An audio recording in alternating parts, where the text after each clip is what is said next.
Half yearly விட்டுட்டாங்க பிரியாக்கு. So எது செய்தாலும் நானும் உங்க கூட செய்வேன்னு சொல்லி வந்து உட்காந்துக்கிட்டா. ஈவினிங் ஸ்நாக்ஸ்க்கு கோதுமை மாவு, உப்பு, ஓமம், எண்ணெய் நல்லா மிக்ஸ் பண்ணிவிட்டு கொஞ்சம் கொஞ்சமாக தண்ணி ஊற்றி நல்லா சப்பாத்தி மாவு மாதிரி பிசைஞ்சு எடுத்துக்கோங்க. பிரியா இந்த மாவு வாங்குற வரைக்கும் தான் என் கூட இருப்பா. நெக்ஸ்ட்டு வாங்கிட்டேன்னா அவள் க்ரியேட்டிவாக எதாவது செய்ய போயிடுவா. நம்மளாம் சின்ன வயசில் எப்படி அம்மி, உரல், பிளேட் இதெல்லாம் செய்வோம்ல, அந்த மாதிரி அவளும் எதாவது க்ரியேட்டிவாக செய்வாள். நெக்ஸ்ட்டு மாவு மூடி வச்சுட்டு பச்சை பட்டாணி, உருளைக்கிழங்கு வேக போட்டுட்டேன். இன்றைக்கி பிரியாவோட க்ரியேட்டிவிட்டி இதுதான். இது வந்து பார்த்தீங்கன்னா கேட்டர்பில்லர் ஒரு பிளேட்டில் அதுக்கான சாப்பாடு. நெக்ஸ்ட் வந்து கேட்டர்பில்லருக்கு சமோசா செஞ்சுருக்காங்க. எப்படி இருக்குன்னு மறக்காமல் கமெண்ட் பண்ணுங்கள்.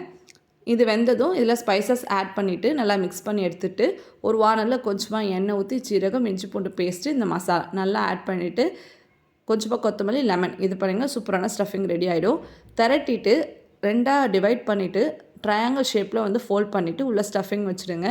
இது ஷேப் எனக்கு கரெக்டாக வரல, பட் டேஸ்ட் நல்லாவே இருந்துச்சு. ட்ரை பண்ணி பாருங்கள்.